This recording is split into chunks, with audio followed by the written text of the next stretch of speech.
नमस्कार, आदाब। आवाज़ द वॉइस में आप सभी का स्वागत है। खैर मकदम है। विश्वकर्मा डे, विश्वकर्मा पूजा, हम सब की तरफ से विश्वकर्मा डे की बहुत बहुत शुभकामनाएं आप सभी को, हमारे दर्शकों को आवाज़ द वॉइस की तरफ से।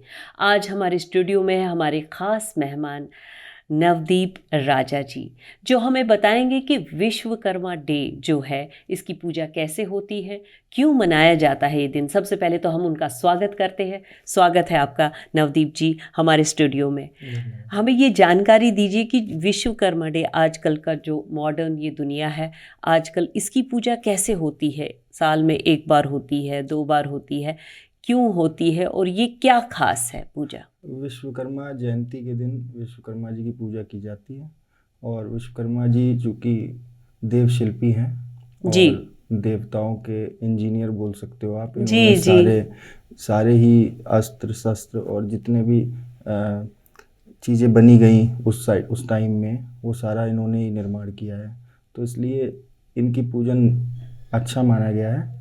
और दूसरा ये कि जितने भी फैक्ट्रीज़ हैं, कल कारखाने हैं, उन सब के इनको देवता माना जाता है जी। तो उस जगहों पे इनका पूजन विशेष फायदेमंद है। तो किस तरह इनकी पूजा होती है, क्या विशेष है। इनकी पूजा नॉर्मल तरीके से होती है। इनका फोटो वोटो लगा करके पंचोपचार से पूजन कर दिया जाता है, जिससे कि उस फैक्ट्री में अच्छी पॉजिटिव वेव्स अपना कायम कार्य रहे। करती हैं और वो अच्छा चलता है काम उन लोगों का। जी जैसा कोई दुर्घटनाएं नहीं होती हैं। जी जी जी, ये सब चीज़ें जैसा हमने देखा है कि लोहे का संबंध शनि ग्रह के साथ होता है, तो उसके साथ कोई संबंध है। देखिए, जितने भी निर्माण कार्य में इस्तेमाल होने वाली चीज़ें हैं, उन सब चीज़ों के साथ विश्वकर्मा जी का संबंध रहता है। जैसे सीमेंट हो गया, लोहा हो गया, स्टील हो गया, कुछ और हो गया, गोल्ड हो गया।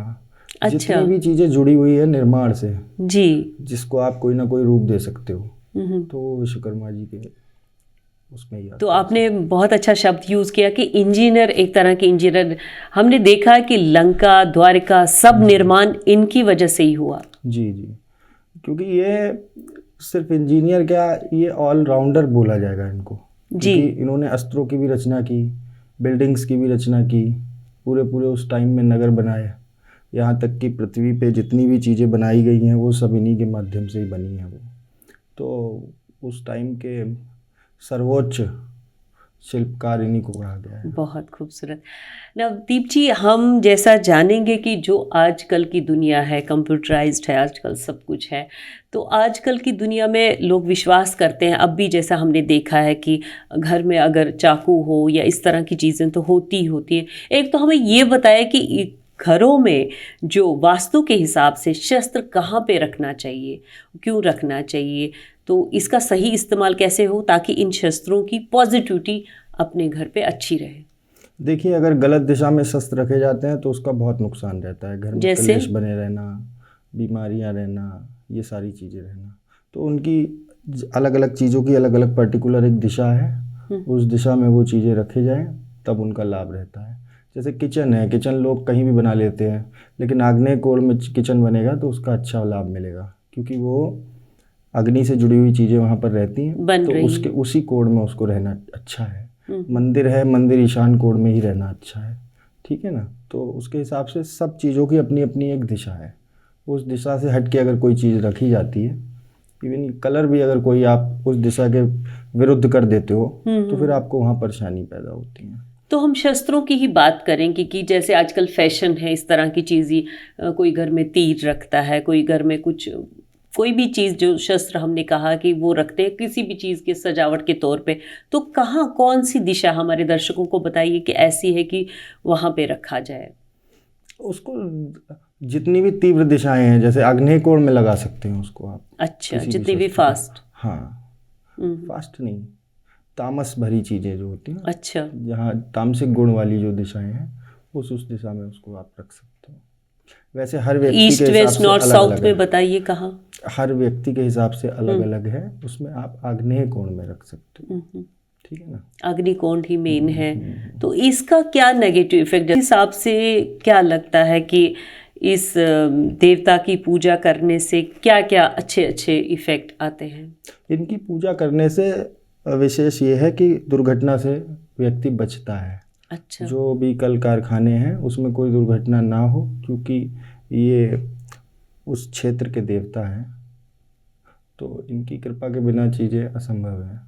तो इनकी कृपा मिल जाती है तो चीज़ें और अच्छी हो जाती हैं, लोगों की सिक्योरिटी बनी रहती है, परेशानी नहीं होती, मज़दूरों को दिक्कत नहीं होती, चीज़ें अच्छे से चलती हैं। इसलिए इनका पूजन विशेषता किया जाता है। उनकी सेफ्टी के लिए इनकी पूजा की जाती है। अन्य धर्मों में भी लोग काफ़ी मानते हैं और करते हैं, तो जी। ऐसा नहीं है कि ये सिर्फ हिंदू धर्म में, सनातन में ही चल रहा है। अच्छा। बाकी धर्मों में भी थोड़ा बहुत तो लोगों मुस्लिम लोग भी इसको मानते हैं?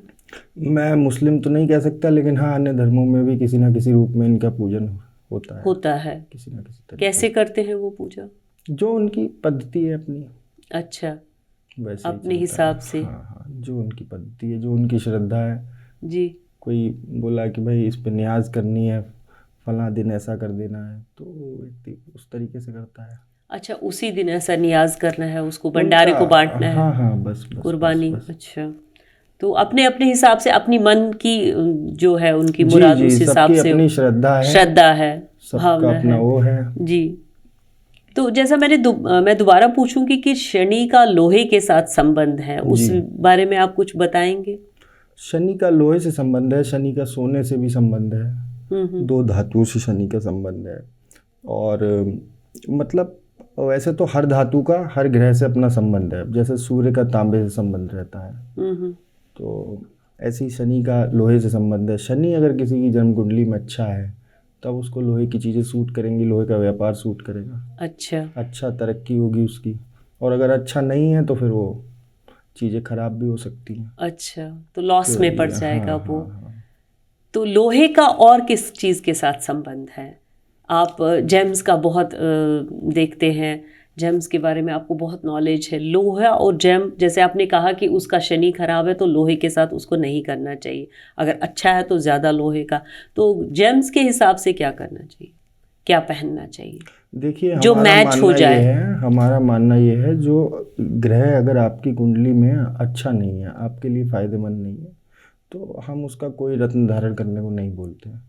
जब तक कि अच्छा ग्रह जो रहेगा उसका ही रत्न हम बताएंगे पहनने के लिए। अच्छा, हाँ। जो अच्छा है उसको, जो और आपकी कुंडली में अच्छा है उसको पावर देंगे हम रत्न पहना करके, और जो खराब है उसका उपाय कराएंगे। तो अगर शनि अच्छा है तो हम नीलम धारण करने के लिए बोलेंगे जी, और अगर शनि खराब है तो हम नीलम धारण नहीं कराएंगे, उसका उपाय करवाएंगे, उसका मंत्र जाप से उसको शांत करवाएंगे, और तरीके हैं उस तरीके से उसको शांत किया जाएगा। तो इनके यहाँ कुछ अलग तरह का भोग लगता है विश्वकर्मा डे पे? नहीं, नॉर्मल जो प्रसाद चढ़ाया जाता है वही होता है, कोई अलग नहीं। क्या पसंद है इनको? कुछ भी मिठाई का भोग लग सकता है, लड्डू मीठा का या कुछ भी, हाँ इस तरीके का भोग लगा सकते हैं। तो इनकी फ़ोटो घरों में लगा सकते हैं या सिर्फ फैक्ट्रीज़ में ही? मोस्टली तो फैक्ट्रीज़ में ही रहती हैं, लेकिन अपनी श्रद्धा के ऊपर है, अगर आप घर में लगा सकते हैं तो लगा लीजिए, कोई तो शुभ होता है। कोई इनके लिए खास रंग? ब्लू कलर अच्छा है।